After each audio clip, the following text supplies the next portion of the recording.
Musburger would say, "We are looking live from sold out Texas Stadium," when he was in his heyday on CBS Sports. He doesn't say that quite like that now.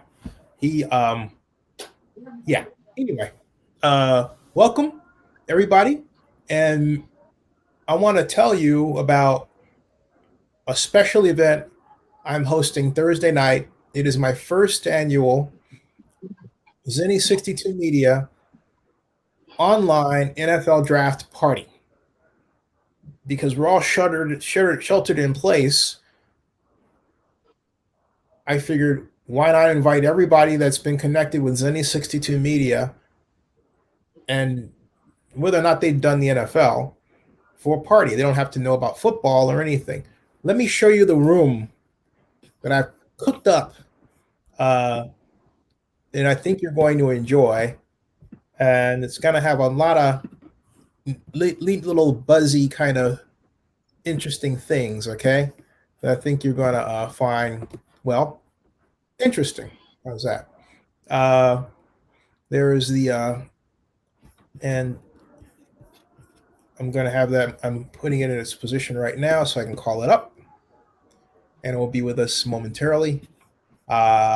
Here is share screen and mock draft. That's the simulation, which we'll call up in a little bit. It's the not what I'm looking for, but it is right in this right here. Web portal. Allow. There it is. And that is it, folks. All you have to do is scroll down a little bit. It's the 2020 NFL Draft Web Portal at Oakland News Now by Zennnie62Media. So all you have to do to enter the party, folks, as a spectator, is just click on this, and as it tells you, it'll be live in 2 days. And scroll down. It says Zennnie62Media's 2020 NFL Draft Live Online Party, Thursday, April 23rd, 7:30 p.m. Eastern Standard Time. And if you want to, you're saying, well, geez, Zennnie, how are we going to be able to follow the draft tracker? I made that easy for you. All you have to do is click on the logo right here, any kind of way you want to. Click on that, and boom. What'll happen is it explodes out into, and I will show you, what you'll see once you click that is this. You'll see this nifty, neato. I will show you. You'll see this nifty and neato NFL draft tracker, which is this. Okay, boom. So it'll take you there. So you click on that screen, you'll be able to open this screen, but at the same time, you can keep the other screen, our other home, open. And you can actually have two of them open, or if you want to do that, you can simply say, hey, you know what, I'm going to go and hang out at the party and let Zennnie tell me what the picks are, right? You can do that as well. So you've got choices here. And not only that, at our portal here, remember, when you scroll down, you'll find not just the live stream, right? But if you go further, or there's the tracker, but this is our 2020 NFL Combine video blog. So you can actually, if you want to prep yourself, have an interview with, or look at commentary about these Combine participants or interviews.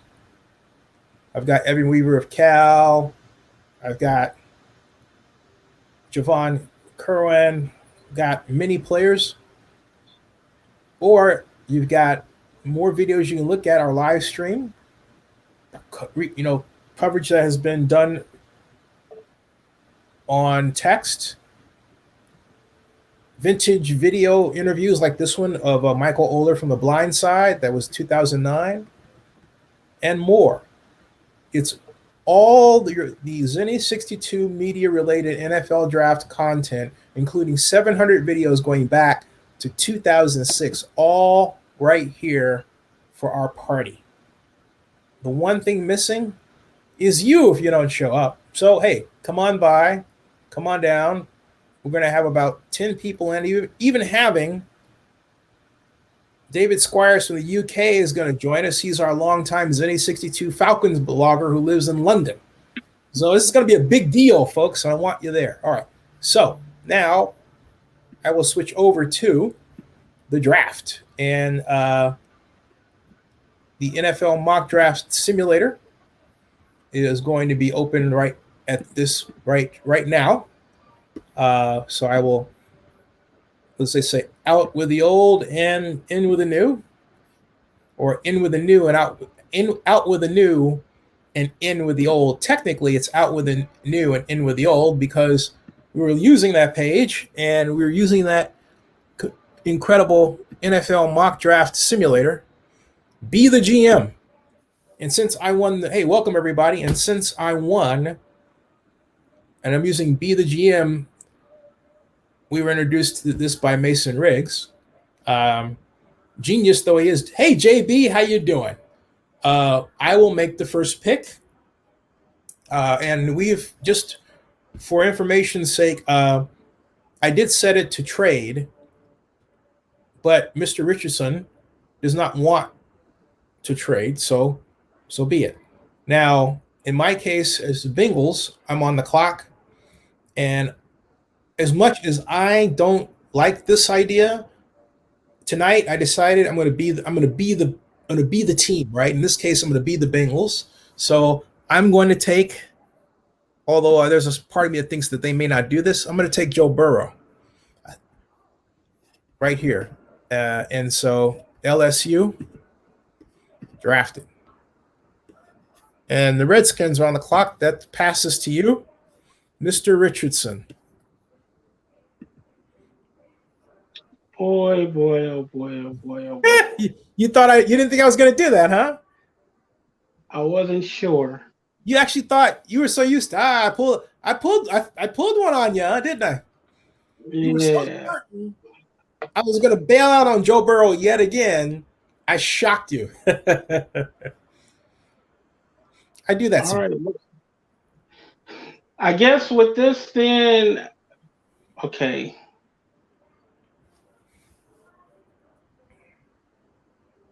I'm going to go ahead and take Chase Young, Ohio State. All right, Chase Young. You can't pass on Chase. I can't pass on him this time. No, you did before. That's because before you took Chase Young instead of Joe Burrow. Well, yeah, I left you with no choice. All right, so the Detroit Lions. The Lions. I can't see the Lions passing on Isaiah Simmons, even though there are people who think that maybe they take a cornerback here, or maybe they take Jeffrey Okudah. You know what, though? I'm going to take Jeffrey Okudah for one reason. He's daggone good. So, yeah. So the Jeffrey Okudah becomes a Detroit Lion. And I was going to say that what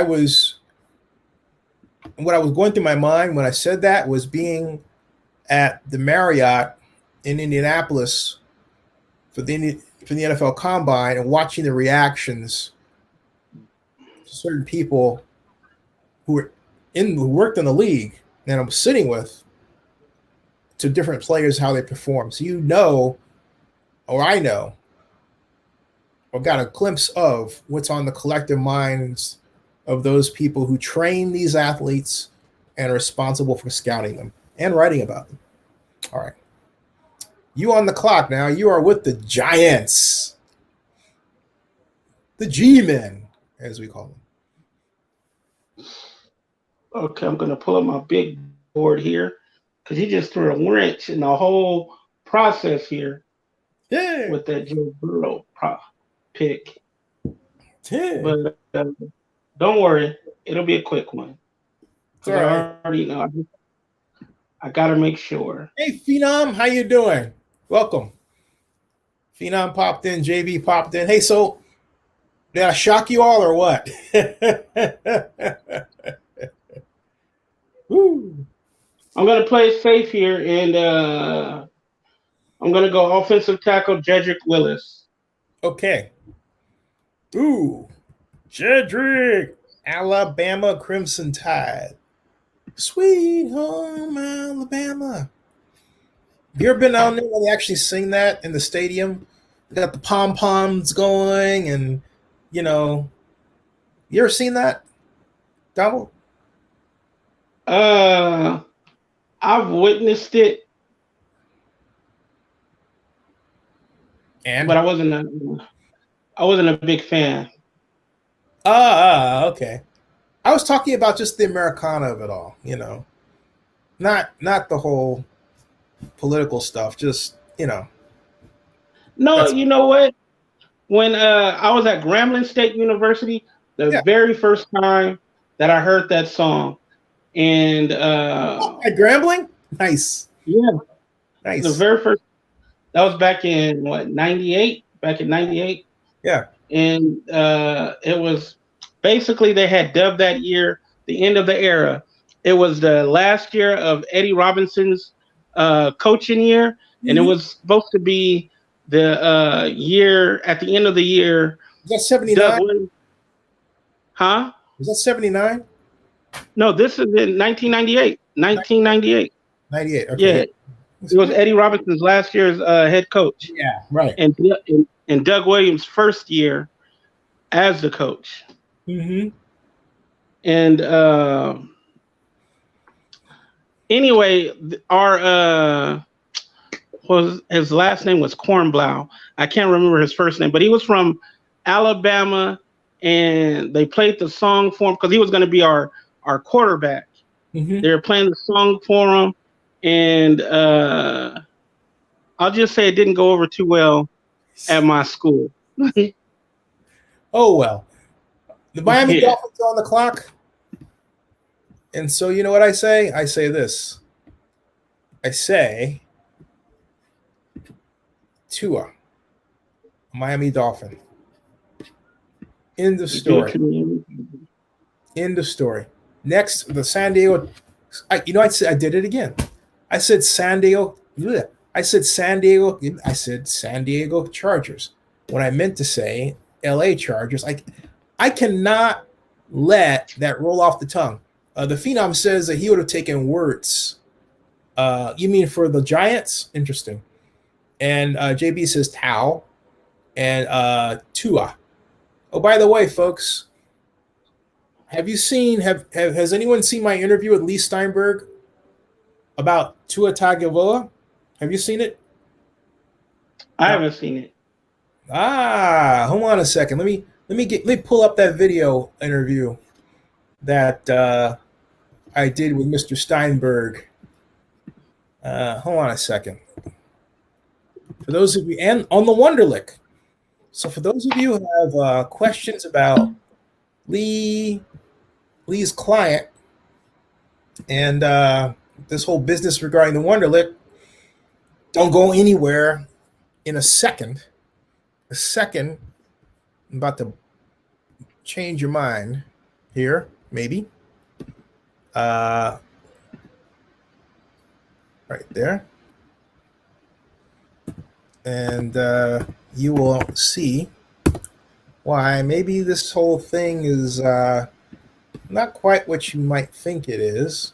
Long-time friend. And it's here. One moment, folks. I'm going to swap out this page for 1 second.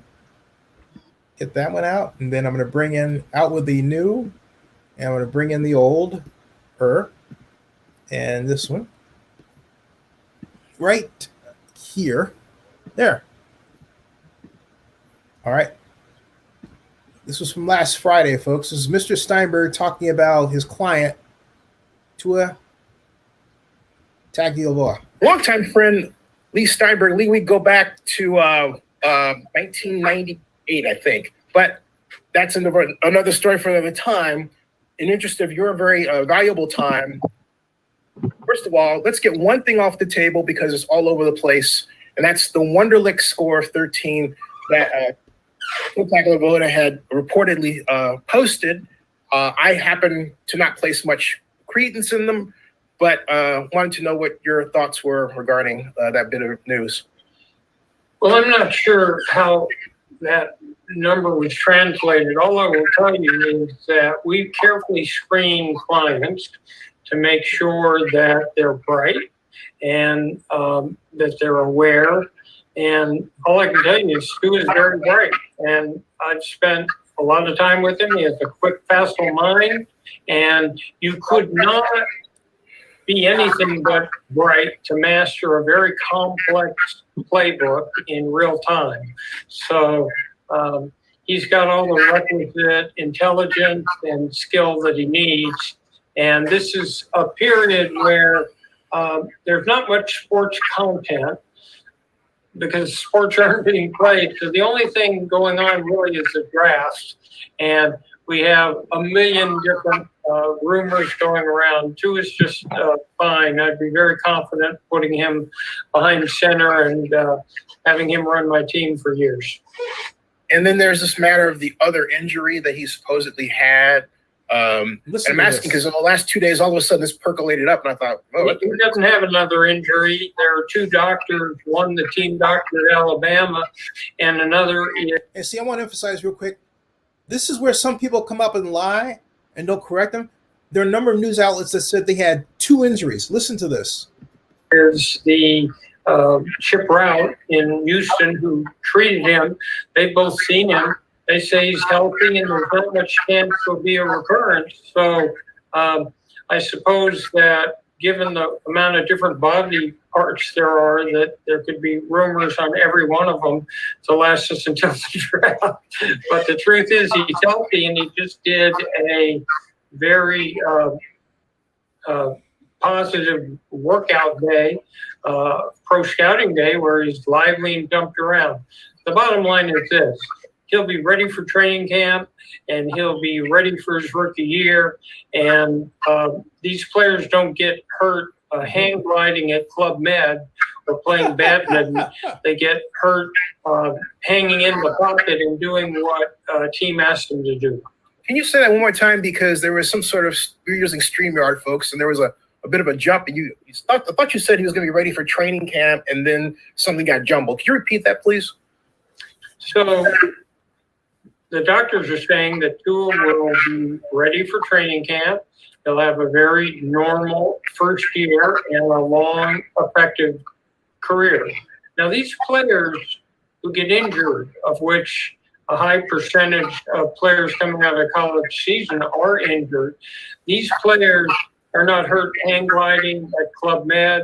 They're not playing a game that's badminton or checkers. It's a very tough physical game. So a quarterback who hangs in there and tries to get every last advantage will get hit. Makes sense. What is it? How much of a challenge has it been, or has it been, in getting ready for the draft? We're now 6 days in the middle of a pandemic. So when I started back in 1975, the draft was actually held in January, and they had game film, and the players played in all-star games, and they drafted. And we've done a pretty interesting study comparing 1975 without a scouting combine, without pro scouting days, without visits by teams to various franchises, and found that the 1975 draft and the drafts before them were every bit as effective and sometimes more effective than the drafts that occur with all this information. Mm-hmm. The best predictor, Zennnie, of future success is past success, and that comes from game film. And this year they were able to have all-star games. They had the scouting combine.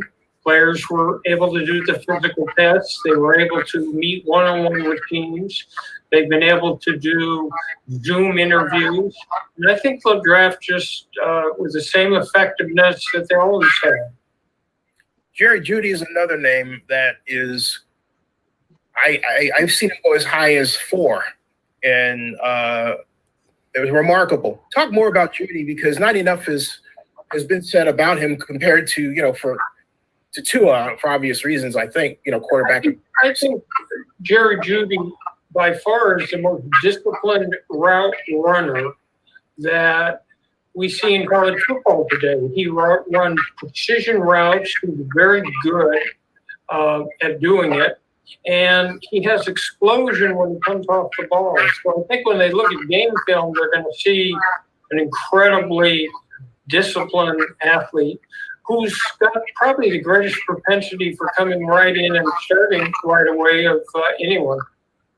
And so let's shift gears too. I want to get your thoughts on where sports goes and should go. I'll stop right there in the middle of what.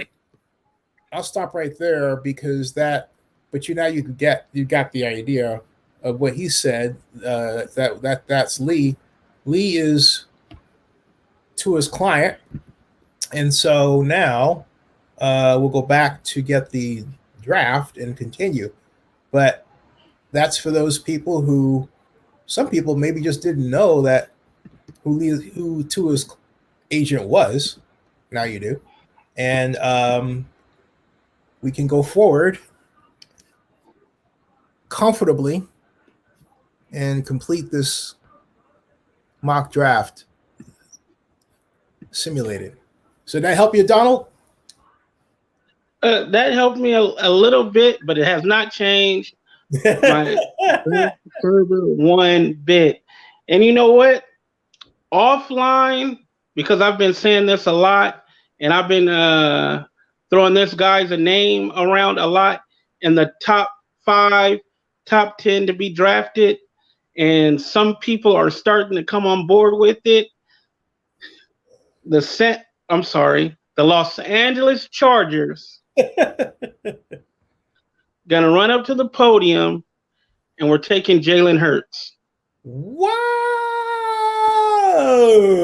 I'm just gonna keep pumping them up there. I'm gonna. Whoa! I know a lot of people say he's similar to the quarterback that they already have, but I personally believe in Jalen Hurts. I don't think Jalen Hurts is at all similar to Tyrod Taylor, other than skin color. I think that's right there. I think that's where their similarities begin and end. Jalen Hurts to me is a more polished. Jalen Hurts? When I think of Jalen Hurts, I think more of a thinner Tim Tebow than. I'm serious. I think of a thinner Tim Tebow and a better passer, a better passing Tim Tebow than I do Tyrod Taylor, because Tim Tebow is consistent in a way that Tyrod Taylor is not. And I thought Tim really ran the read option more effectively before people knew what it was a read option, right? So, right. I really bristle at quarterback that are sort of veiled racism. In other words, well, I got to compare this guy to somebody black because they're both black. And I really urge people to see deeper than that. I really do. Okay, so the Carolina Panthers are on the clock at number 7. Even though I'm tempted to trade out of this, I won't.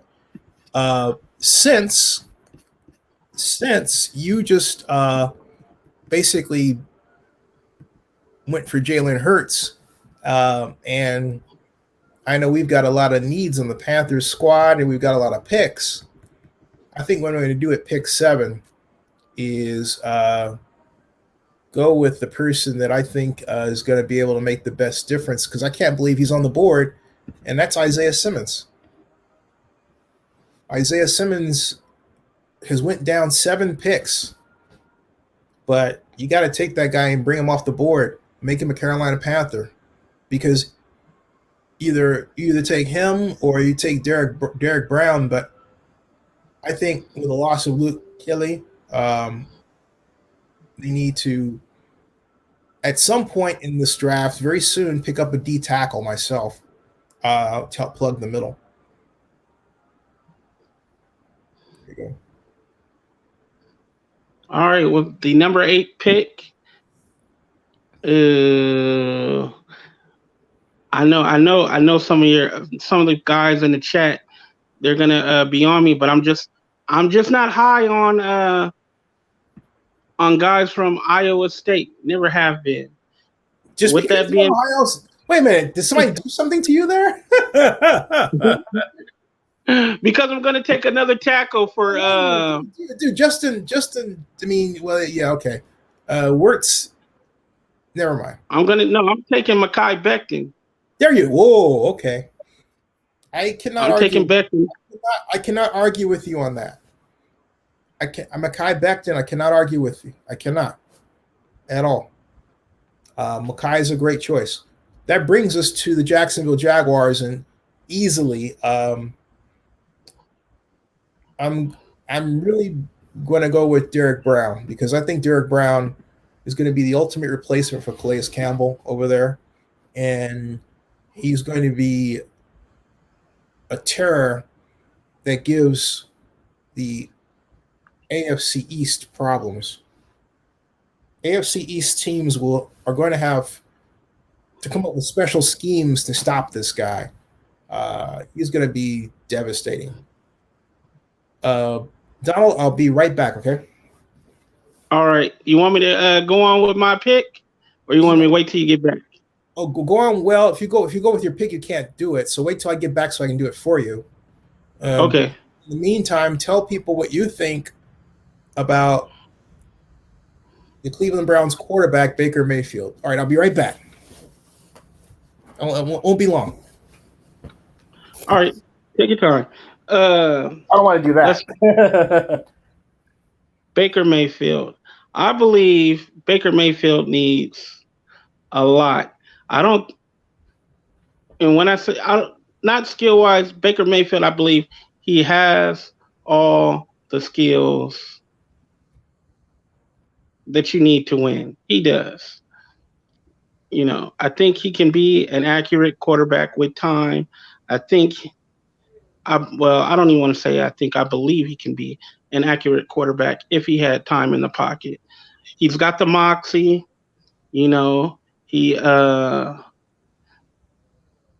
I've watched enough of his games and enough film on him to say that you can see game to game skill progression and how he learns to read defenses. It's coming along slowly. So, them keeping the offense vanilla, I don't think it's helping them. It's helping Baker. Baker, they need to open it up. They need to open up the offense to help Baker out. So with that being said, I gotta wait for Zennnie to get back to reveal my pick. And I know the guy. Oh, now that I'm reading, I know he doesn't play for Iowa State. I know he plays for Iowa, but what I'm saying is I don't believe in guys for the Buckeyes, and I don't believe in Iowa players. Period. They just don't pan out. There's been like one or two in the last. Well, I'm sorry, 3. There's been 3 that I can think of in the last 20 years or so. So yeah, I'm not feeling him. And if he was on my I know the Browns need O-line. I'm gonna draft an O-line player for the Browns. Don't worry. I got them covered. It's just not gonna be Tristan Wirfs. He's gonna fall. He's gonna fall on my draft board. He's gonna fall far. He's gonna fall real far.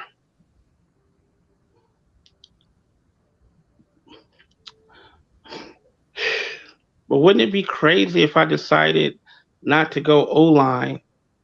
Because who says they have to go O-line number 1? You know and what book is that? They've got a top 10 pick. They can take anybody they want. What if they decided to go with a quarterback? Because we still got a quarterback pretty high on that draft. What if they decided, hey, let's get somebody to give him a run for his money?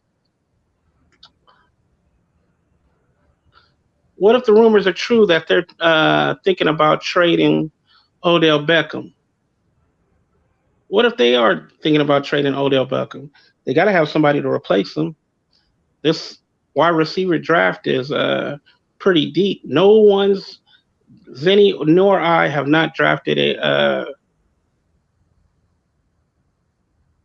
wide receiver yet. All the wide receivers are on the board.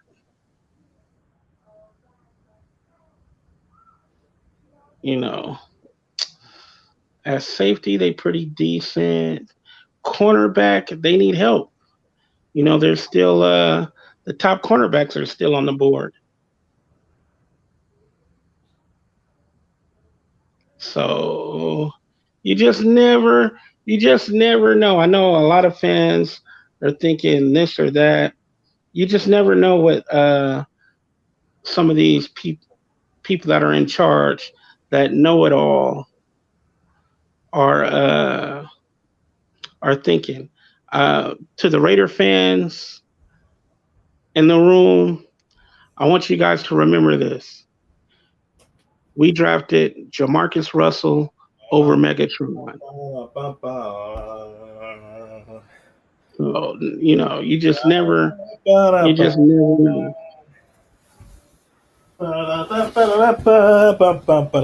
every time,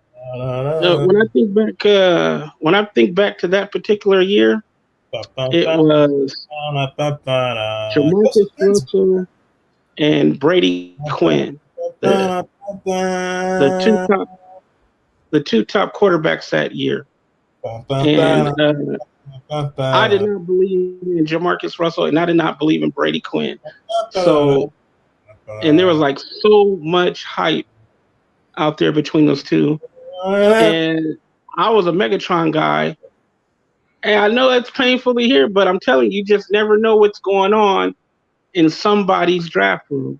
Because in the Raiders draft room that year, you had the head coach screaming, "Let's take Megatron. Let's take Megatron." But Al Davis wanted to take Jamarcus Russell. So you just never know. You just never know what's going on in that particular draft room. I know a lot of you guys believe that the Cleveland Browns should take an offensive lineman, but you know, we don't know what's going on inside that locker room. You don't know what's going on with team chemistry. You don't know the motivations behind a lot of these picks other than what you hear in the media. Let's look at how it looked like. Perfect example. Did you say what happened to the test? Megatron, the Raiders going to take Megatron? No, I was saying that I was telling them, you know, you never, just because the media says that a team needs a certain player doesn't necessarily mean that the GM of that team is, or the owner of that team is thinking, hey, we need to get this position, you know, because you don't know what's going on behind closed doors. Mm-hmm. And I was just giving them an example when it came down to Jamarcus Russell or the wide receiver. Actually, it wasn't that though. I mean, I hate to be that way. I hate to be that guy, but but that year we were at the draft, and it was actually either Brady Quinn or Jamarcus Russell. And yeah, I talked about that part. Say again? Yeah, I informed them about that part. Oh, okay. Because it was trying to figure. We were talking about that at the NFL draft luncheon dinner rather, and it was at that dinner that we got some weird news. I'm trying to find that dinner right now. I'll find it in a second here. Let me try this another way. Because that was 2000 NFL draft 2007. Excuse me. And we also were toying with Brady Quinn because the Onion made fun of him. But anyway, speaking of Jamarcus Russell, here's a little something for your vault. Something that you might something that everybody may find rather interesting, folks. One moment, please. Gonna move that one. Come back here. Go here. Rolling Dubs, how you doing? Take a look at this. Right here. And right here. Okay. Have a look, folks. Hold on to your hats. Hey, Rolling Dubs.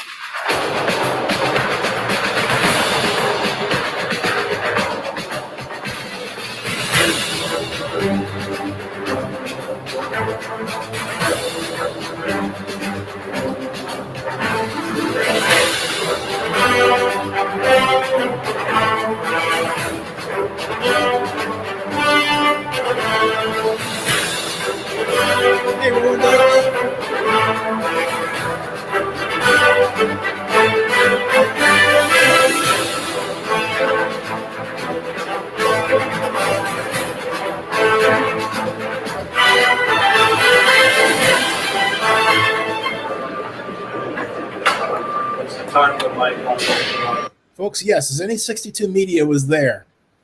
This was our third straight NFL draft at the time, and our first to bring in Ustream live stream. This wasn't a live stream with Ustream, just a note. But but it was definitely YouTube. What's this time been like for you? A couple of days. Next couple of days. I've been here day earlier, some time a little bit. Kind of got my family with me right up Times Square. Just get a chance to see everybody. What's the anticipation factor you're waiting to see in a way? It's a good thing that we wait for. But right now, it's the time for us to be very anxious. We're going to leave life for the next couple of years. What do you hear from Raiders? I heard nothing. Did you hear what he said? Did you hear what he said? The question was, what did you hear from the Raiders? And he said, I've heard nothing. So he had no idea what was going on at the time. And that night, Bill Chackus and I went to the NFL draft dinner at the Rainbow Room, and the buzz was that Brady Quinn was going to be taken by the Raiders. Okay, so just a little note there, folks. That video is that's Jamarcus there. If you want to watch the rest of the video, all you have to do is type Jamarcus Russell and Zennnie62. It's 4 minutes long, so out of respect for my friend's time here, wanted to move along. But so we're gonna go back to the draft, and but just give you all a taste because I've got 700 videos. Do you realize that, Donald? I have 700 videos. 700 videos from the NFL draft. That's a lot. That's more than any other single person or media outlet in NFL history. I mean, only at the NFL draft, not about it, but I mean about it and there, but mainly there on site. Okay, on site.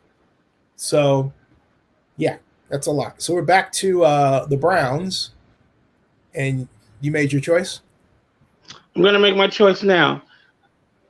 The Cleveland Browns are going to draft offensive tackle from Georgia, Andrew Thomas. Oh, you took Thomas over Wirtz. Wow. Okay. Interesting. Somebody had a bad experience at Iowa. What was her name? Man, Oh my Lord. Okay. The JTS Jets are on the clock. And since you're not going to take Tristan Wirfs, guess what? I am. I'm not leaving that big talent sitting out there. The Jets get a guy who replaces, who will make a lot of people think,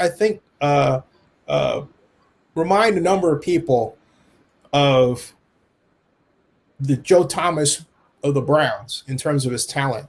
I think Tristan can be that good. So Tristan Wirfs, Iowa, in terms of their style. So now the Raiders are on the clock, and that brings us to you. You represent. ouch, ouch, ouch, ouch. You. Here come the Okay. Raiders. I'm damned if I do, and I'm damned if I don't. But there's only due. There's only due. You know what? There are a lot of wide receivers in this draft, and I'm gonna pass on the wide receivers for now. Mm-hmm. Can't believe I'm about to do this, but I'm gonna go ahead and take Javon Kinlaw out of. Good choice.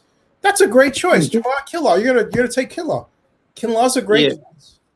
Javon Kinlaw is a great choice. Hold on a second.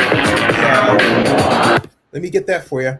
Javon Kinlaw is the choice right here of the Oakland Raiders. I think that's smart. Okay. I think the Raiders will be getting a top flight nose tackle.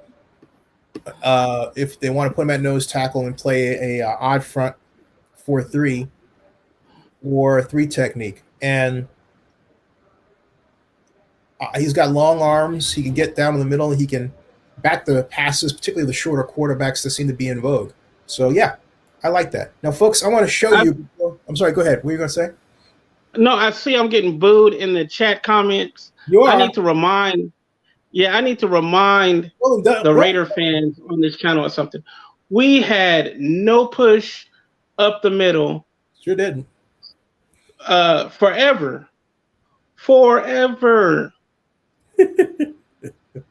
I mean, we got to get some guys to help Mad Max. We got to get guys on the. I hate to be like, I look at what they did, but when you look at the 49ers, yeah, they rolled their defensive line all the way to the Super Bowl. They hit the NFL over the head with a bunch of ones. You know what I mean? Right. I mean, a bunch of ones. It wasn't funny. I mean, they loaded up on the D line, and they proved the old saw. Offense sells tickets, defense wins championships. But hey, Roland Dubs wants to sell tickets. You know, just saying. Thing about it, though, is that maybe he's got the right idea considering the current economic situation. Just saying. But no, all kidding aside, you want to gear up for the long haul. Raider fans, I have another piece of history I think you all are going to be quite interested in seeing.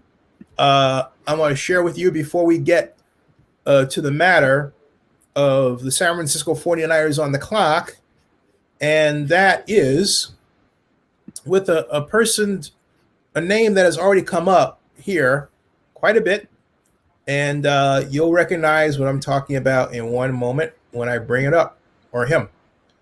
I think you're going to find this quite interesting. As they say, this is going to take you back. Take you back. Yes. I think it's going to take you way back. So I guess we can call this the Wayback Machine, essentially. Right here. Yes. We'll call this the Wayback Machine. Way back to April 25th, 2009. Quick rundown. Who's done well? Who's done well so far? Who's done well so far? Well, right here, I think the Texans made a good pick with Cushing. I think, I'm really happy the Jaguars got Monroe because they need offensive line help. I'm surprised that the Jets did move up and take Sanchez, but that's not a bad pick. That's just not too much money. The Jets are they're money tight. How are you doing? I like number 10, San Francisco getting Crabtree. And I think Al Davis, I think he probably dropped the ball with Darius Hayward-Bay. Hey, tell you something, folks. If you're wondering where we're at, this is 2009, and we're at Radio City Music Hall in the basement. The stair behind you, you go up the stairs, it takes you to the main level, and then out there. That's where the draft was held then, okay? That's Bill Chakas. We're partner for years. Dewey is another partner with him. So this is history. This is all Zennnie62 stuff. So I'm just taking you through because we were there, and we've got a lot of water under the bridge. Here we go.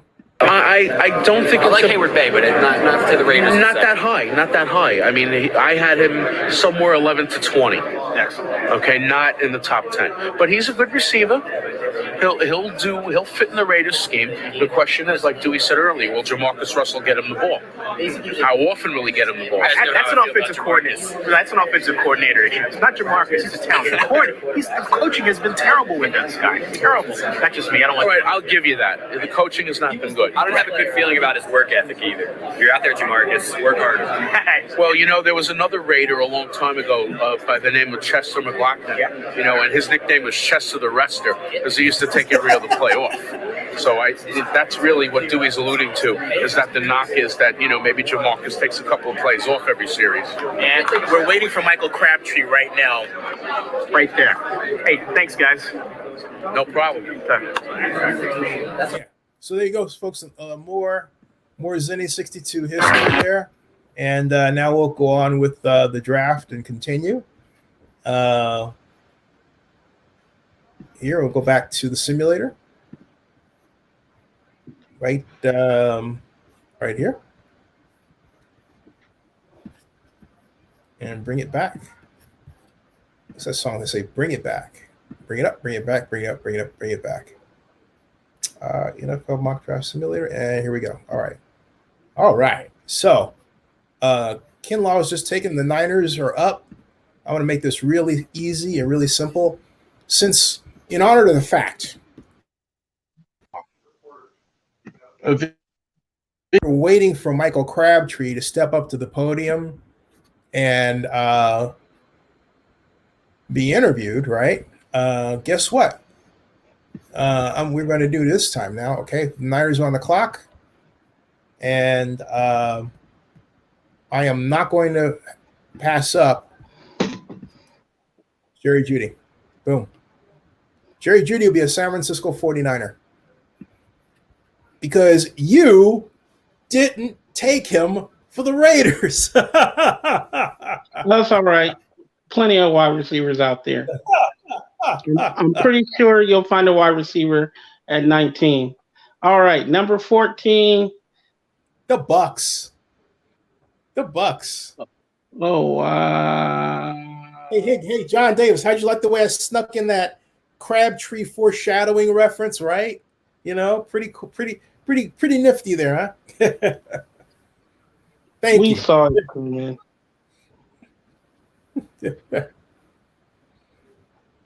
Little sneak.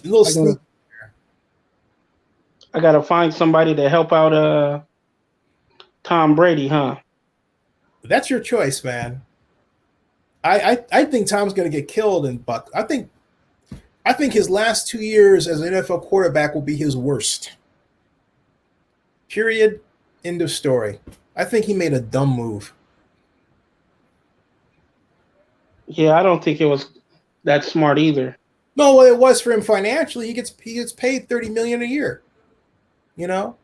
So he gets the chance to wake in some real dough, both in terms of monetary payments and jersey sales. Of course, he has to share that revenue. But hey, look, he gets to go down the warmer climate. hang out with Tiger Woods and everybody at Tiger Woods restaurant if he wants to. Not bad, okay? John Davis says Denver wants a wide receiver too.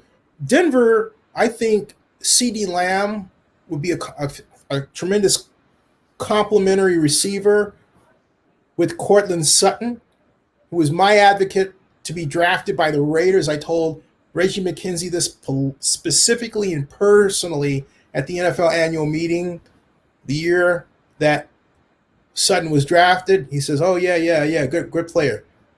Didn't take him.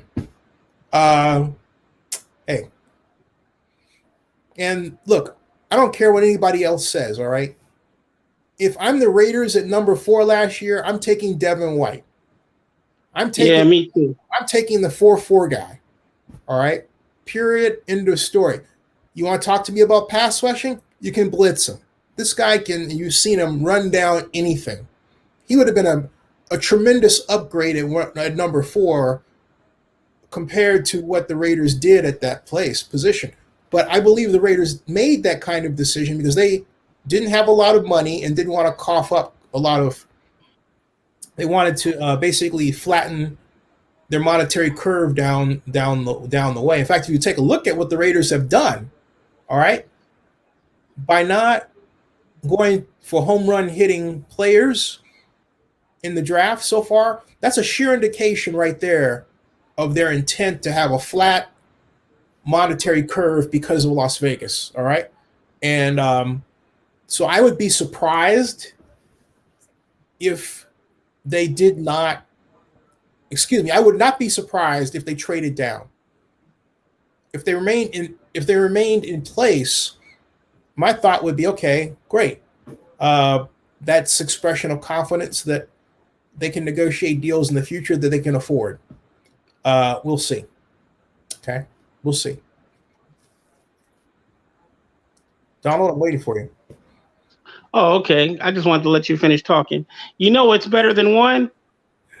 Who? 2, baby. 2 is better than 1. Uh-oh. With that being said, Tampa Bay Buccaneers, are y'all ready to be shocked? No. Oh, no. Tampa Bay Buccaneers going to take Patrick Queen off the board. Oh. You know, that's a good choice. Patrick Queen. Patrick Queen's a good choice. I like Patrick Queen. Patrick Queen is a good choice of LSU. I like Patrick Queen. And so that brings us to Denver. And so I still believe in what I said, that CeeDee Lamb was going to go to Denver and join Cortland Sutton and they're going to terrorize the Raiders' backfield. I mean, the Raiders will not know what hit them. They have the Chiefs to deal with, and then they'll have the Broncos. And there's going to be hell to pay either way.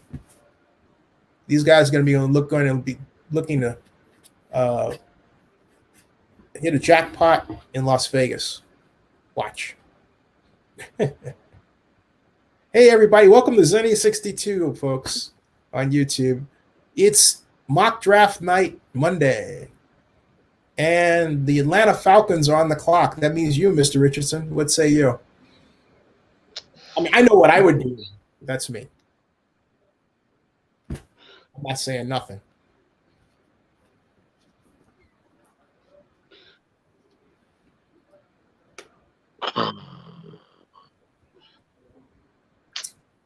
They were pretty much. I'm gonna go CJ Henderson. Oh, CJ, good choice. All right. I thought, Justin Herbert is sitting there. I thought with Matt Ryan getting, up there in age and all, this would be the time to give it to heir apparent. But no. CJ Henderson. Boom. Atlanta Falcons. Zennnie, just real quick. What? I was thinking the same thing. That's why I hesitated. I was thinking the same thing, but then what changed my mind was I can't remember a time where that particular quarterback had got injured or had spent a lot of time away from the game. Mm-hmm. He's pretty much Ryan's pretty much been healthy his whole career.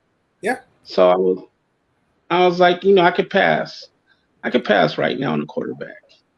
I'm going to do something that people don't expect the Cowboys to do, but I think that having 2 Alabama Crimson Tide wide receivers, star wide receivers, Henry Ruggs gives the Cowboys unbelievable speed combined with the incredible route running and improved catching of Amari Cooper. So you've got Ruggs and Cooper in the backfield, on the receiving core, which makes the Cowboys, on paper, one of the most dangerous wide receiver tandems in the league. Right there. Just right there. Boom. Boom. Just right there. Henry Ruggs is a Dallas Cowboy. Aaron, see his How many picks? Yeah. John Davis says, laugh out loud. Wide receivers all but gone now for the Raiders. Yeah, they are. But, John, it's hard to sit there, and I know that certain teams have picks and selections, but when you think about a guy like Henry Ruggs and his incredible 40 time, this guy was the buzz at the combine. I mean, in the hotel, everybody's like, yeah, you got to wait and see this guy. What's he going to do? What's he going to do? And so I believe with the way people were talking about him, that I would be stupid to pass up that selection. The Phenom says the Cowboys have no D. They're going to give up 30 points a game. But you can get D in the lower rounds. All right? You're drafting D. You can draft D in the lower rounds. You can actually trade back in if you want to. I don't recommend that. So I think that this is a case. Let me put it this way. CeeDee Lamb is not on the board. CeeDee Lamb is a Denver Bronco.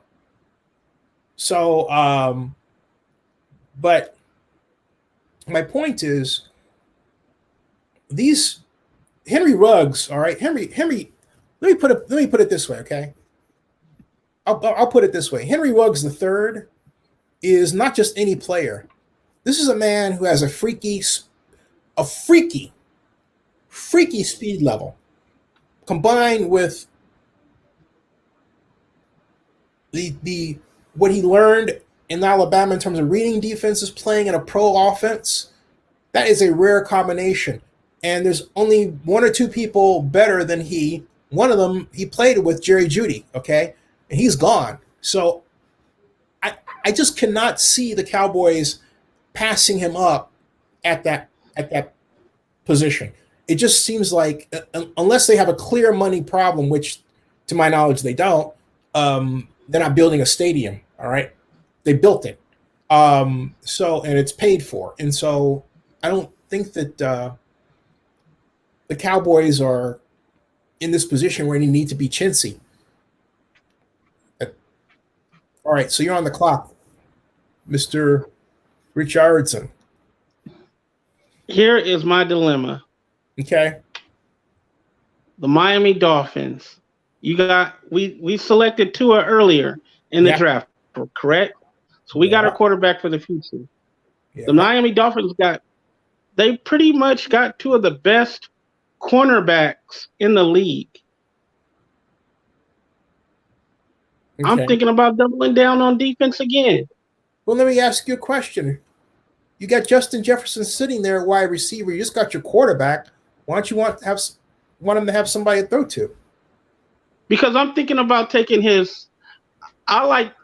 this point, once I know I got a good frame in place for defense, and a good edge rusher makes my cornerbacks even better. So I'm thinking about his teammate, Clavon Chasen. Mm-hmm. Is that how you say it? Yeah. Is that who you want? That's a great pick. I see you. Yes? Yeah, that's what I want. Done. The Raiders are on the clock.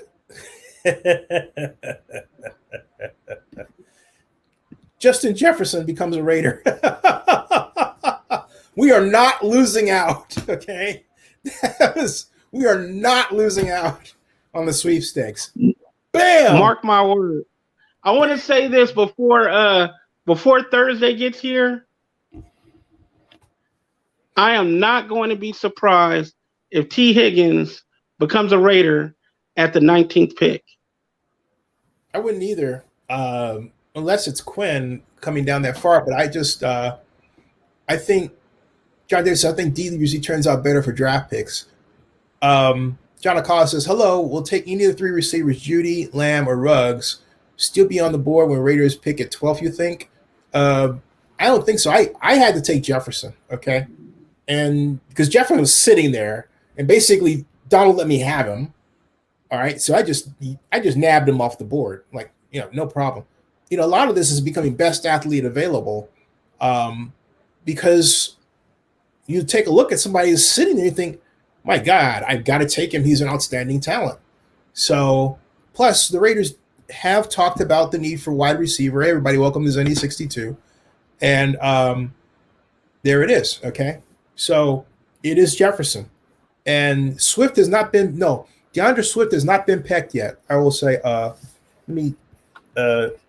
no, not yet, not yet, not yet. Yeah, no, not yet. Yeah, and so we've got on the clock the Jaguars. That's you, That's you. Let's say. All right, real easy pick right here. All right. Christian Fulton, cornerback, LSU. There you go. Easy pick. There you go.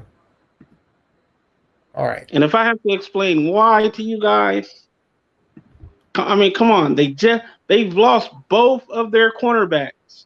Gone. Oh, shoot. You know what? They just erased on me. Oh, no. Okay. I hate this. All right. You know what? We're going to have to go back and do this again. Because it has these, it has these ads in the way, and it accidentally hit it, and it erased the thing. And hold on a second. God, I hate that. No, it didn't. Ugh, that is a real pisser. All right, you know what? The select all. And we're going to have to go right back over what we did before. Aggressive, free-for-all, and it says you're not currently signed in. All right, I'll sign in. Sign in with Google. I should have signed in. That was my error. So let me not make a mistake here, okay? That was my error. So now this time I'm signed in. That was stupid of me. That was just flat out stupid, all right? So, Donald, we have to go through this one real quick back to where we were, okay? All right. Okay, cool. Sorry about that. Okay, we'll start the draft. All right, so that was Joe Burrow. And then Chase Young, right? Right. And then Isaiah Simmons. And then let's see here. For the Giants, you took you took Mekhi Becton for the Giants. Correct. Then for the Dolphins, I took Tua here. Okay. I took Jalen Hurts. So Jalen Hurts, right, down there. All right. Let's see here. Did I go by him? Or is he 54 Jalen down? Hurts is like way at the bottom. Yeah, but you know what? Okay. And then Carolina Panthers, I took Derek Brown here. Where's Derek Brown? At number 7.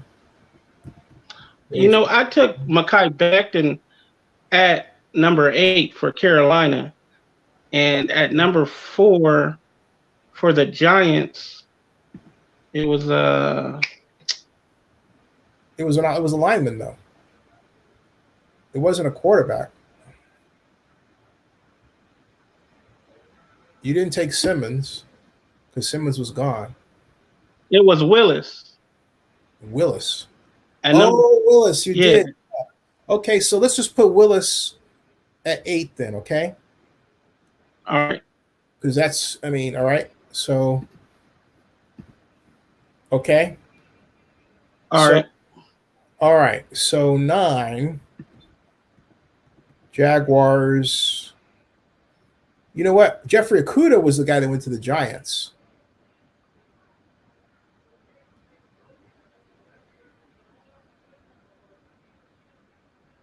It was Okudah. So you know what? We gotta put Okudah with the Jaguars.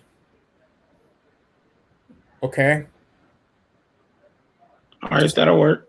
Yeah. Okay. That's. I mean, sorry, folks, but this is saved this time. The Browns. You took a lineman. I took Andrew Thomas. Wirtz? It was Andrew Thomas out of Georgia. You don't like him, yeah. Okay. Then 11, I took where was it? Judy. I took a tackle. I took what's his name? I took Wirtz. There. For the Raiders, that was you. Oh, and you I took Javon Kinlaw. Yeah, you took Kinlaw, which I thought was a great pick. Yeah. Okay. And then the Niners, that was Henry Ruggs. Although, wait a minute. Let me be careful here. That wasn't Ruggs. It was Jerry Jeudy. Okay, that means you took the Buccaneers. Did you take Henderson? I took I took the edge rusher. No, I took. I know it took a defensive player. For the Bucs, it was I thought it was Henderson. No, it was a linebacker. For the Bucs, I took what the hell? For the Bucs. I'm 100% sure. Right, because Henderson went to the Falcons. I stand corrected. You're right. So you must have taken Clausen, or I mean, Clayvon. No, Clausen was it. Clayvon. I took. It had to be if it was an edge rusher. No, it was a linebacker. Because I was thinking I would have Shaq and I would have this linebacker together. Okay. It was I can't. Patrick Queen. Patrick Queen. Yep, that's right, Patrick Queen. Patrick Queen. The Broncos, that was easy. I sent CeeDee Lamb to Denver. Now here's where you had C.J. Henderson. And then the Cowboys got Henry Ruggs. The Dolphins, we sent let's see, the Dolphins was you. And I said that's when I think you took him. Yeah, because I said that I wanted you to get a receiver, and you said no, you need an edge rusher. And so then the Raiders, I sent them Justin Jefferson. And so now we're here. The Jaguars are you. And that's where we are. Okay. So we clean that up in fine fashion. Sorry. Wow. All right. In the Jaguars, I sent Christian Fulton. Christian Fulton. Okay. Yeah. Cornerback. Right. Now, I'm on the clock for the Eagles. And I got to be careful here because you see the cursor lets you move off and accidentally touch the ad, and then it sends you off into oblivion. So I got to make sure I don't do that anymore. That was a mistake. The Eagles, I am going to basically Josh Jones. Vikings are number 22 on the clock. Vikings have a number of needs. Justin Herbert has a home with the Minnesota Vikings. Justin Hurt. Wow. Okay. He fell a great deal. He becomes a Viking to the Patriots' chagrin, because I think they would have taken him there, but they're not. So guess what? Jordan Love becomes a Patriot. Right there. The Saints are on the clock. The Saints come marching in.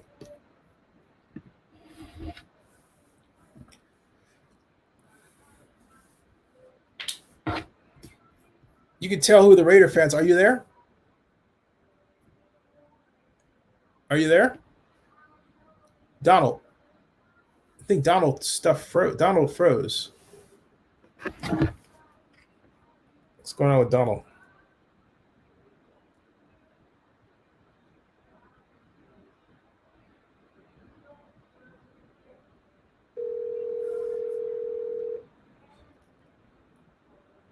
Oh, there he is. Okay.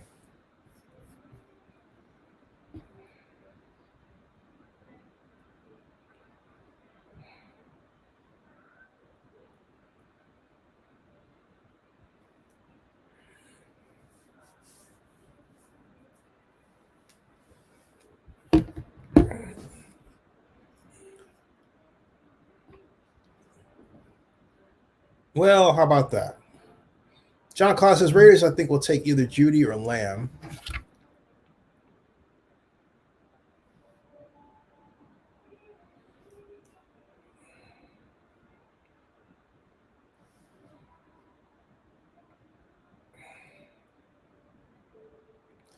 Okay.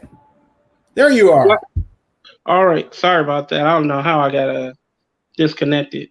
It happens. Okay. Let's see. I am the Saints, New Orleans Saints.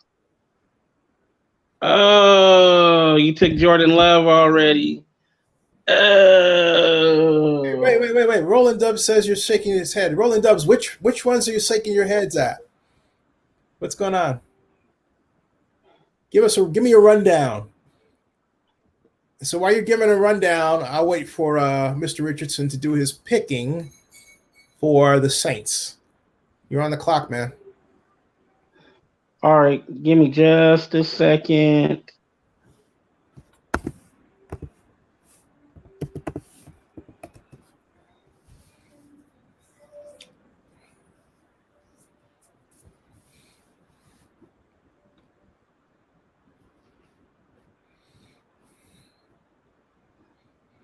Hurry, get on. Use the NFL Draft Bible by Rick Serratella. Oh, Hurts? Yeah, I mean, I think Justin, look,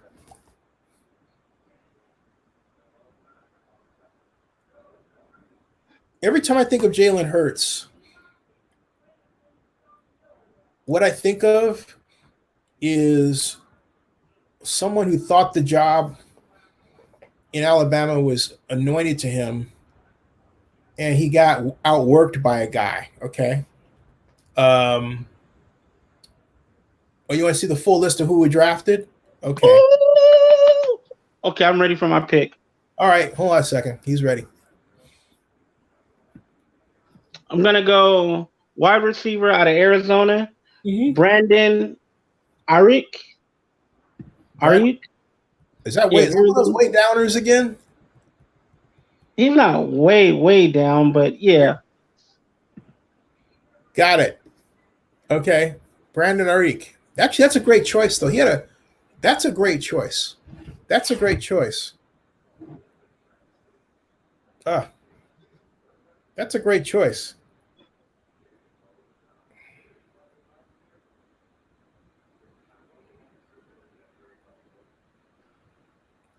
That's a great choice. Vikings are on the clock. I will take from the Vikings. Let's see here. You already took the quarterback. However, I believe that they need Xavier McKinney defensively. So there's McKinney off the board. That brings us to the Dolphins. And then that brings us back to you. You've had two. All right. Yeah, go ahead. DeAndre Swift, run it up there. Okay, Mr. Swift. Good choice.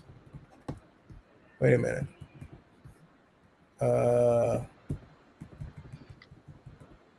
Here. Okay. That brings me to the Seattle Seahawks. And my temptation with the Seahawks is I'm going to go with what Rick Saratella thinks they might do in honor of the NFL Draft Bible and mock draft. And so I think that I want to go Austin. I want to go Austin Jackson, but he's gone. Wait a minute. So there's two edge rushers, and if I look at the best available, let's see here. I think they're going to go for edge rusher, and I think I'll take the gentleman from Penn State with the jump cut. Yeah, and that gives us Yader Gross Matos, and so now the Ravens are on the clock, and unfortunately, the running back that JB would have wanted them to take is gone. So. That's all right. I'm going to give him somebody else to pass to. And I'm going to take wide receiver out of Colorado, LaVisca Chenault. You passing on Denzel Mims? I'm passing on Denzel Mims. Why? Because I've been watching. If you notice my draft, I'm taking a lot of Pac-12 players, and I'm taking a lot of SEC players. I'm taking the players that I know about. Okay. LaVisca Chenault. That makes sense, man. That makes sense. All right, so we are now at the Tennessee Titans are on the clock, and I believe the Titans need a complement for A.J. Brown to make them even more dangerous. So you know what? As much as linebacker and edge and cornerback, you know what? I'm going to go Murray. I'm going to go linebacker. Strengthen that defense and let those receivers drop. We can get those in later rounds. Okay. You're next. Roland Doves says Seahawks go pass rusher. Yeah, I think that's the call there. And Roland Doves, yeah, Vikings go with T. Higgins. Yeah, because I'm thinking basically though that the Vikings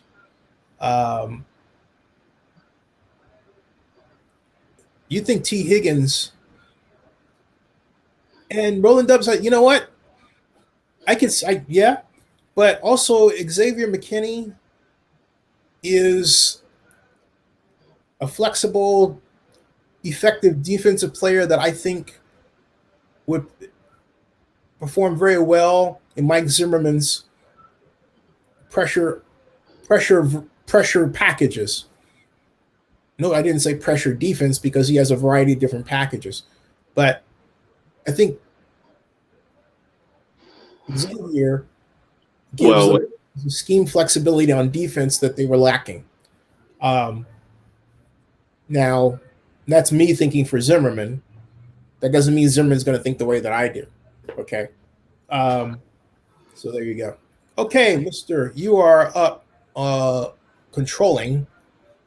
You are I'm in. gonna give Aaron Rodgers some help in the trenches, Okay. and I'm gonna go Austin Jackson. Whoa! Finally, Jackson gets off the board. Okay, Austin Jackson. All right. So far, these rounds are kind of going the way they're projected for Jackson by a lot of people. He's like low first round. Okay, maybe as high as 21. Maybe a little bit higher. All right, the Niners are on the clock. Already gave them a gift. You know what? Right here, Trayvon Diggs, cornerback. So the Niners get a cornerback to help out with badly that badly torched secondary in the Super Bowl, and they get uh, the top flight wide receiver in the draft, right? And and come away from the first round looking pretty good. So now the Chiefs are on the clock. Oh, ew.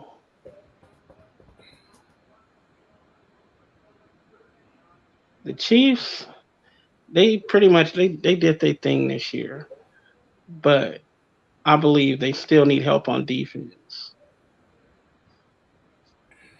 Oh,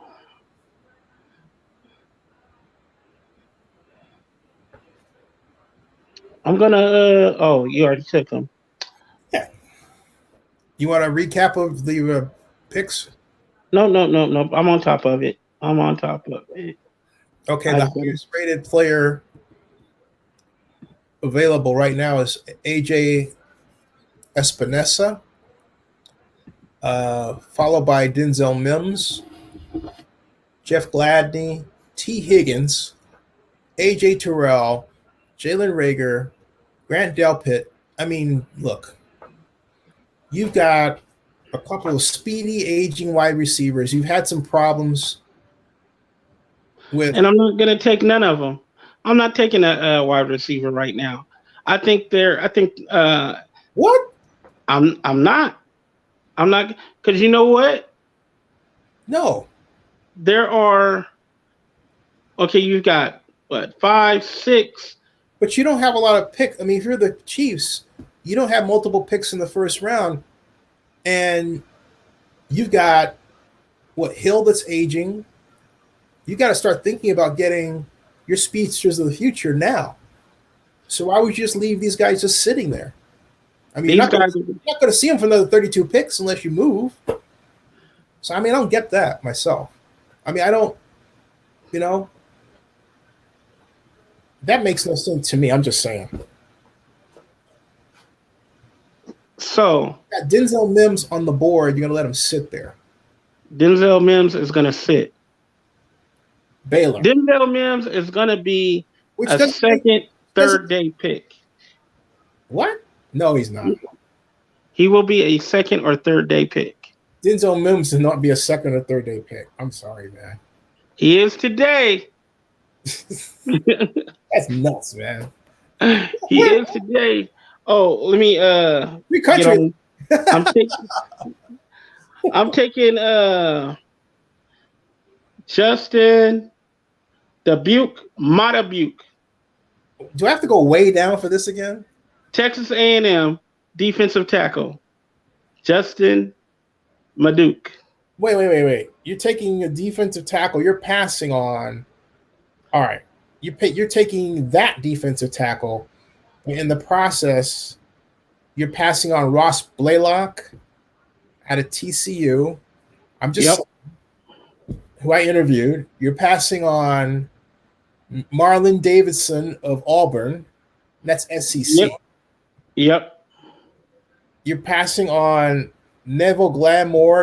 And you're making me go all the way down in the freaking cellar. Not the cellar. This guy's a top 100 guy. Okay. Again, name though? The name again is Justin Matabuke. Justin Matabuke. All right. Texas A&M. SEC guy. You passed on a SEC guy for him. All right, I'm just Justin Montague. But where do you Yep. see him on? I don't see him on here. He's on there. You just passed him up. I did. Yeah. Justin, Jordan Brooks, Ashton You got to Davis. go up higher, Zennnie. You're going too far down. I'm going higher. No, I'm saying you're going too. No, right here. There he is. Okay. The draft is complete. I'm saving the draft. Okay. Ready for a recap? Boy, that was painful. Oh, you're killing me, man. Oh. Boy, I'm telling you, the fans will storm the gates. I mean, jeez. Oh, my Lord. Oh, my God. Oh, my Lord. Every pick I made. ED, so basically, you all, and then Pheno says C. Jones will not be there long term. They can't afford him and Mahomes. Interesting.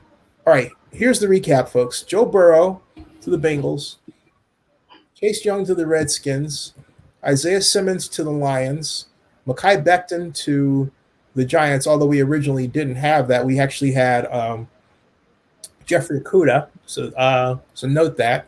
Tua Tagovailoa to the Dolphins, Jalen Hurts to the Chargers, Derek Brown to the Panthers, Wills Jr. to the Arizona Cardinals, Jeffrey Okudah to the Panthers, Andrew Thomas to the Browns, Tristan Wirfs to the Jets, Javon Kinlaw to the Las Vegas Raiders, Jerry Jeudy to the San Francisco 49ers, Patrick Queen becomes the Tampa Bay Buccaneer, CeeDee Lamb goes with the Denver Broncos, C.J. Henderson joins the Atlanta Falcons, the Dallas Cowboys get Henry Ruggs III, the Dolphins get Clavon Chasen, the Raiders get Justin Jefferson, Christian Fulton is a Jaguar, Josh Jones, Philadelphia Eagle, the Minnesota Vikings get their quarterback of the future, Justin Herbert.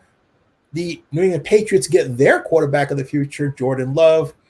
Patriots may be the winners in this draft if that happens. The New Orleans Saints take Brandon Ayuk, wide receiver out of Arizona State.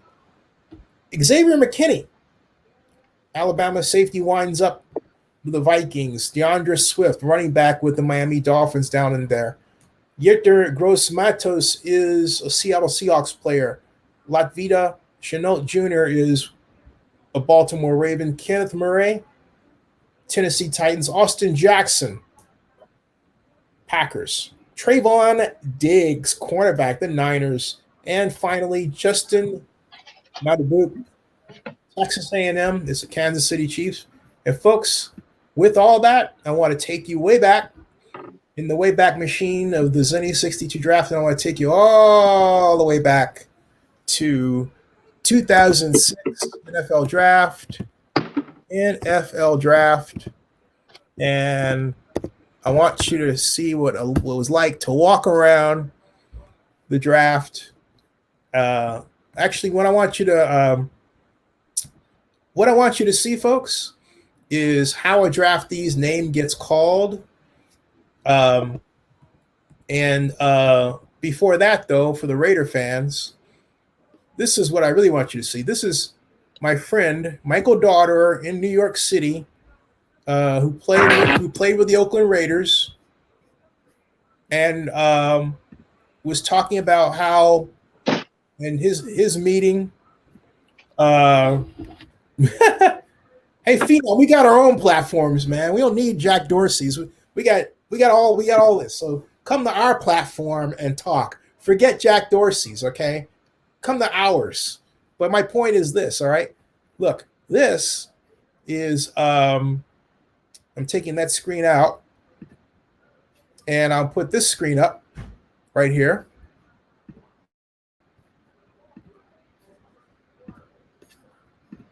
And here is Michael Daughter, folks. For Raider fans, young and old. Michael Daughter. Now,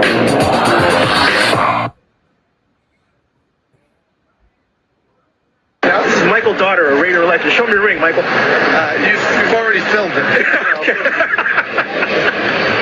This guy's my friend, so he's probably gonna bust my chops. But no, seriously, what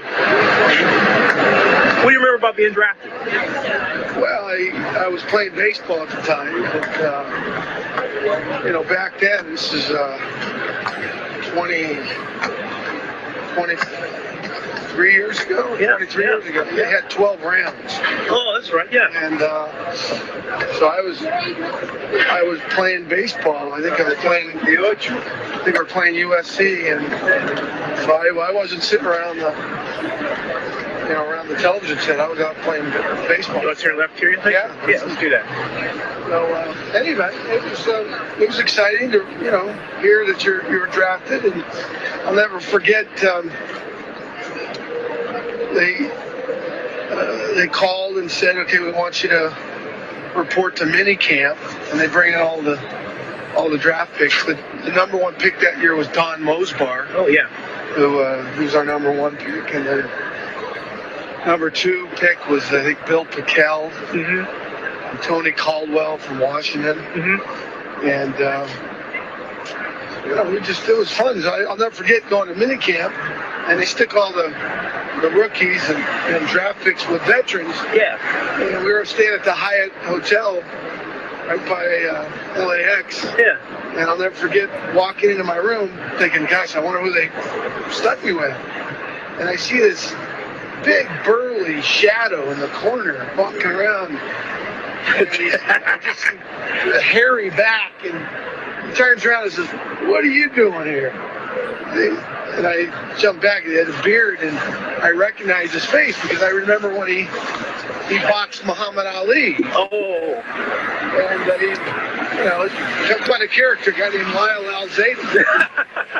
And so that was... He was your roommate? Yeah. What was he like? He was an interesting guy, but... it was fun. It was an exciting time. There I am. Was he like John Belushi?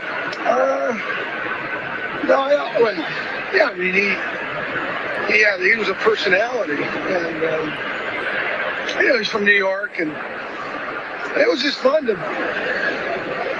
felt like here I am, and going from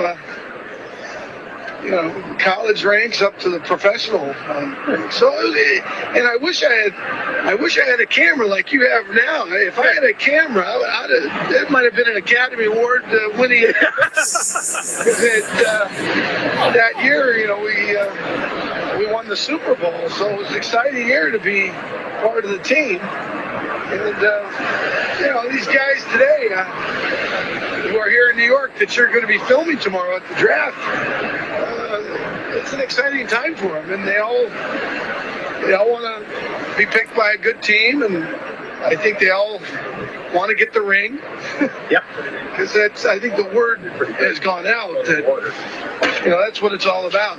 Being part of a championship team. So you got any advice for the guys coming out? Yeah, I think be a good listener. Unfortunately, that's what gets you in trouble. I wish someone had told me that. The more you listen, the better off you'll be. Yeah. Real simple. Simple rules of life. Simple rules of life. Yeah. So anyway, it's great to be here with you, Zennnie. Yeah, you too, man. Definitely. Yeah. The city's taken to you. You've taken to the city. And I look forward to the Zennnie Abraham vlog coming up. The V coming up. Okay. I live here in New York City. I came. That was Michael Daughter, and the other one is let's see here. We've got a number of them. This is Matt Leinart, the legend.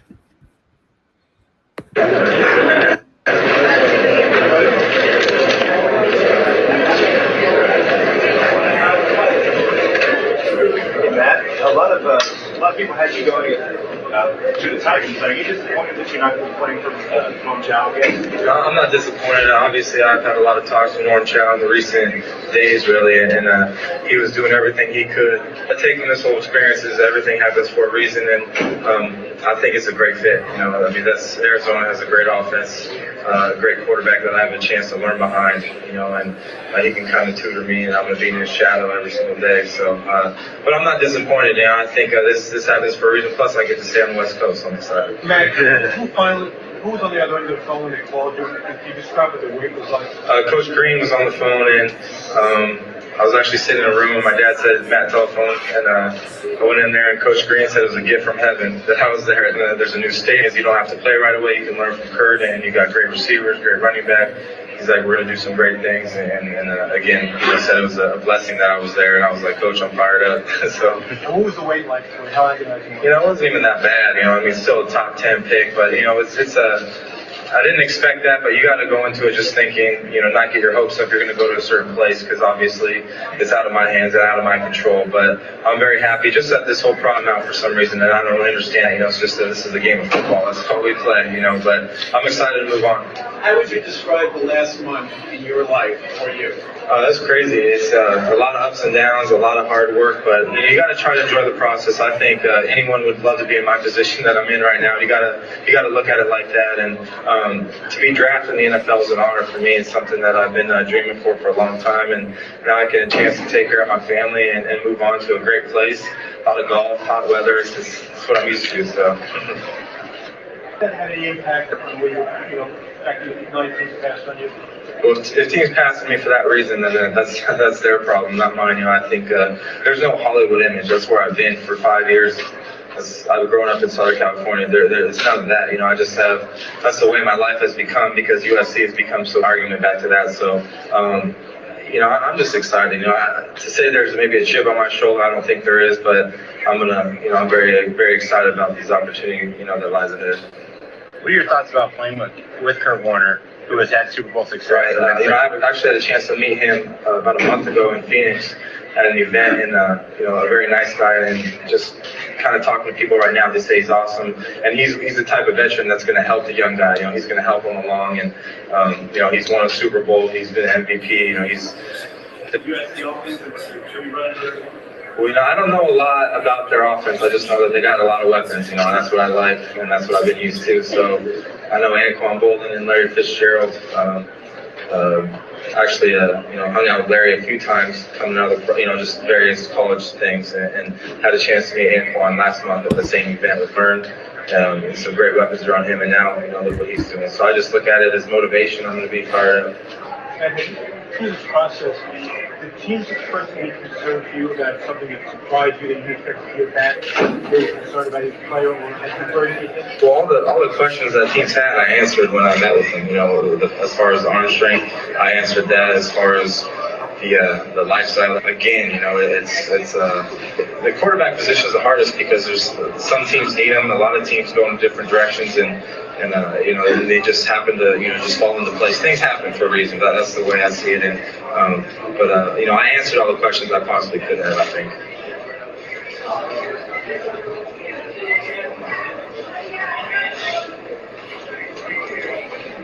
Any more? Good. Any more questions? Cool.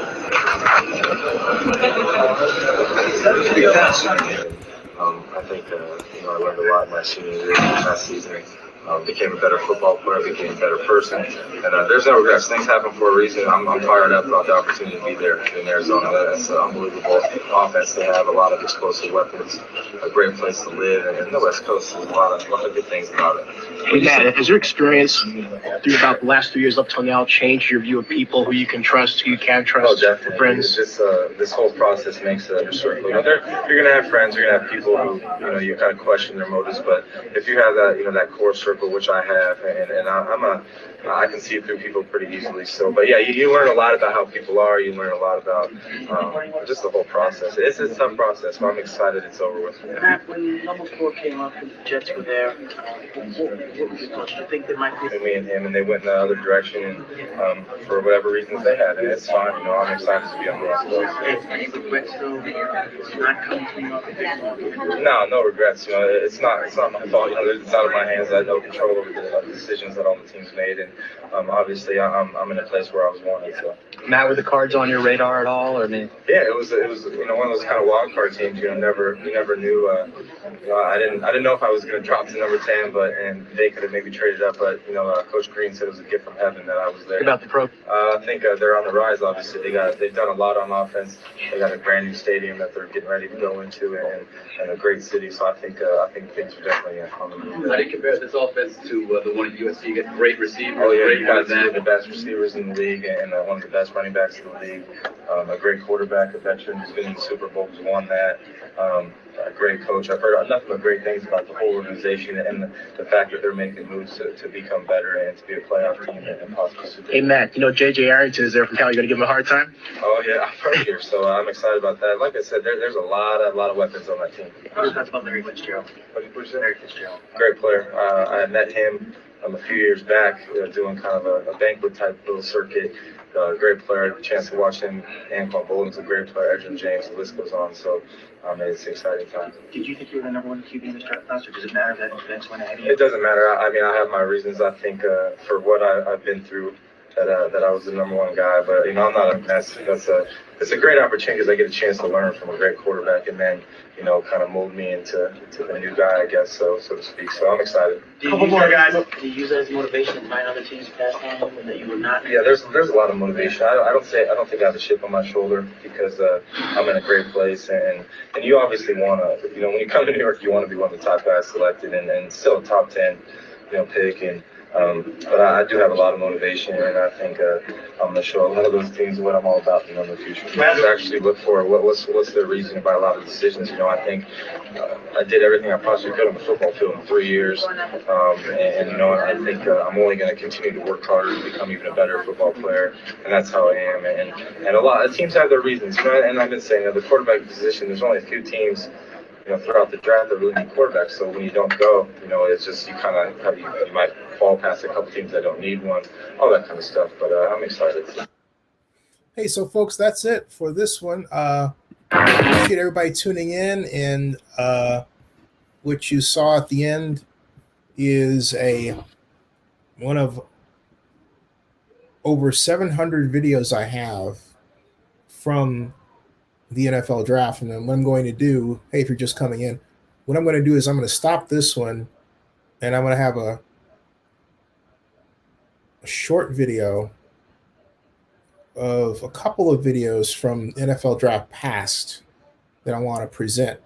So I'm going to switch over just a few seconds, but thank you for tuning in. Subscribe to Zennnie62 on YouTube, and we have a NFL draft party this Thursday night, 7:30 Eastern. Come and join us. See ya.